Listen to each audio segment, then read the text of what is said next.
Bonsoir à tous et à tous, bonsoir à tous les suiveurs et à tous les inconditionnels de Grégoire Omnisport doomu Gaynde Njaay warul tiit warul ragal maa ngi di leen bëggee tous au stade na gaa yi jënd ticket yi na gaa yi yombal jëndum ticket bi tous au stade pour soutenir les Lions du Sénégal. On doit faire face à la marée égyptienne pour les renverser.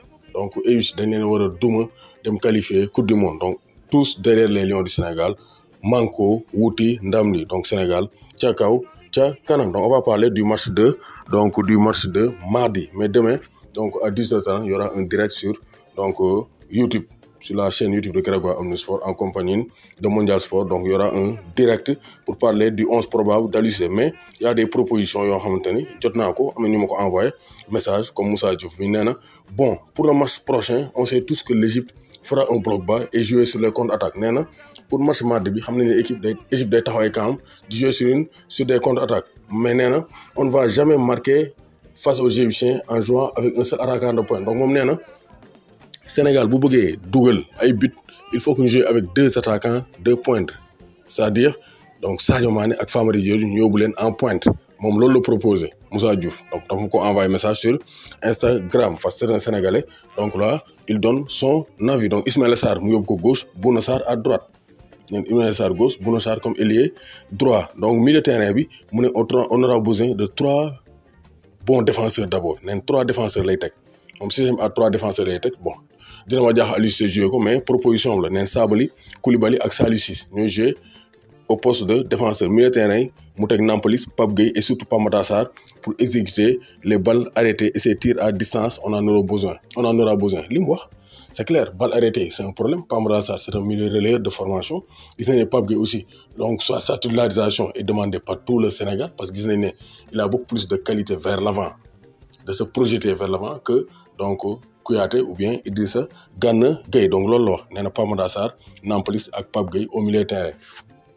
Et nee na Gana Gueye pourra faire son entrée en seconde période pour gérer le match. Mais nag nee na on devra surtout marquer nos 2 buts avant la mi-temps. Nee na Sénégal bu bëggee nekk à l'aise premier mi-temps bi war nañoo dugal 2-0 comme ça égyptiens yi nañ génn deuxième mi-temps ñu bëtti leen dóor leen score. Donc loolu la Moussa Diouf wax. Yéen nag mën ngeen joxe seen xalaat en commentaire, mais man li ma ci wax mooy donc défense à 3 bi ça sera compliqué. Je ne pense pas que Aliou Cissé dina changer lu bari ci équipe bi parce que Aliou Cissé c'est quelqu'un de conservateur. Pour que Aliou Cissé change équipe moom ça sera difficile. Voilà mën naa changer nag, mais li mu ci changer du bari. Donc loolu nañ ci gis. Donc on va en parler demain inchallah durant le direct à Mondial Sport. Donc ça c'est très clair. Donc Eumeu Sène daan na Bombardier, donc da ko faqat Bombardier 4 appuis, donc jeex na. Eumeu Sène donc a battu 2 fois Bombardier, 2 fois Balla Gaye 2. Donc vraiment Eumeu Sène 2 fois Lac de Guiers numéro 2. Eumeu Sène c'est le très haut niveau, donc rien à dire. C'est un grand champion. Boo gisee ni mu daane Bombardier nga xam ne Eumeu Sène amul morom benn la fi. Donc gis nañ ne le Sénégal-Égypte, match Sénégal-Égypte bi arbitre bi ça sera un Algérien. Moustapha Gorbal sera au sifflet mardi entre les Lions de la Teranga et les Pharaons d'Égypte. Donc ça c'est très clair. Gis nañ Lions yi ils sont entraînés galop d'entraînement au stade Abdoulaye Wade de Diamniadio. Donc on espère qu'ils vont bien s'adapter malgré que c'est un nouveau stade et on va tout faire pour battre la sélection égyptienne. Maintenant demain on va insister sur les forces de l'équipe nationale du Sénégal.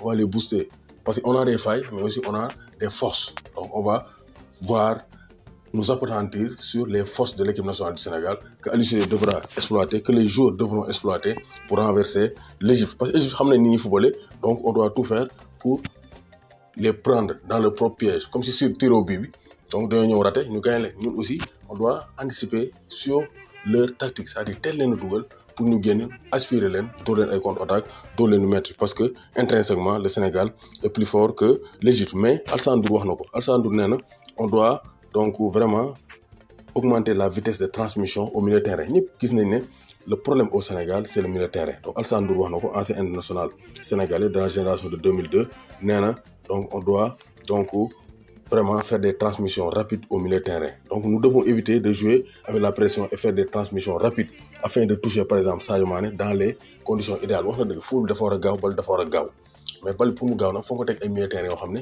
ils sont capables de manier la balle, de jouer vers l'avant.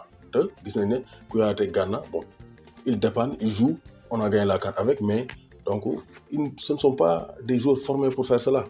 Et ça, c'est compliqué. Nous devons faire montre d'un engagement physique, d'une agressivité dans le jeu et d'une conquête du ballon. Donc ça veut dire qu'on doit être omniprésent au four offensif et au moulin défensif. Aliou Cissé wax na ko conférence de presse nee na agressivité bi dafa manqué woon te gis nañ ko te on doit harceler l'arbitre war ñoo bàyyi égyptiens yi di harceler arbitre bi donc war ñoo gën a bëgg match bi engagement bi dafa war a nekk à 1000 2000 10 000%. Parce que c'est une place en Coupe du Monde qui se joue te Sobi nee na Achour Sobi mooy ministre des sports égyptien nee na Salah nous a promis une qualification au mondial. Salah ñëwati na nee na pas seulement un nul, nous sommes capables d'aller gagner à Dakar. Donc des batailles psychologiques Égypte bu ñëwee du ñemee génn début match bi mënoo ñëw jëm ñoo teg pression pour teel a dugal dem yàq match bi mais loolu ñoo ko war a bañ parce qu'on sait comment l'Égypte va jouer. Donc loolu lañ indiloon tey donc gis nañ ne aussi donc Rafinha aurait donné son accord pour signer au FC Barcelone. Rafinha l'ailier brésilien de liste. Donc Lewandowski aussi donc aurait donc vraiment donc un vœu aurait voulu donc voudrait donc aller signer au FC Barcelone. Donc Lewandowski ci boppam dafa bëgg a dem signer fële ca FC Barcelone. En tout cas une chose est sûre donc le Barça risque de faire mal, de faire très très mal parce que Xavi avec retouram bi ça a donné beaucoup d'envie donc à beaucoup de joueurs de rejoindre l'institution barcelonaise. Christian Eriksen, bonne nouvelle, il est de retour avec le Danemark et il a marqué lors de la défaite donc des Danois face aux Pays-Bas 4-2. Donc Eriksen vraiment il effectue son retour 46e minute et 47e minute il marque. Donc ça c'est la joie de vivre.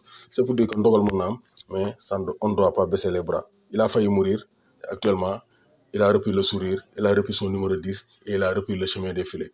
Donc yàllaa fi ne donc nañ gëm ne ñun tamit demain après-demain on peut battre l'Égypte sur un score large et se qualifier parce qu'on a les atouts et on a le public derrière maa ngi ko wuti ndam li ca kaw ca kanam.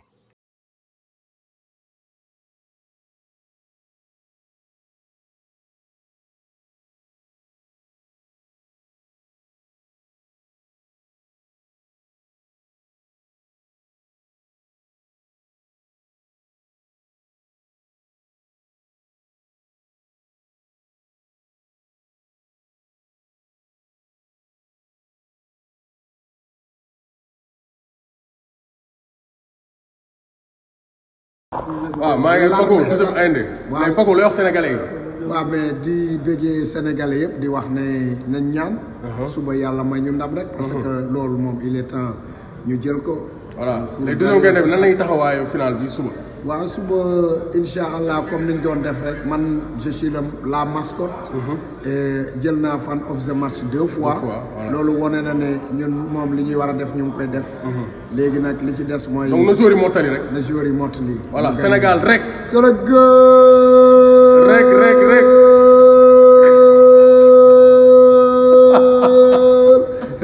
Fondamentalement, carrément, exactement, légalement, discutablement, rek.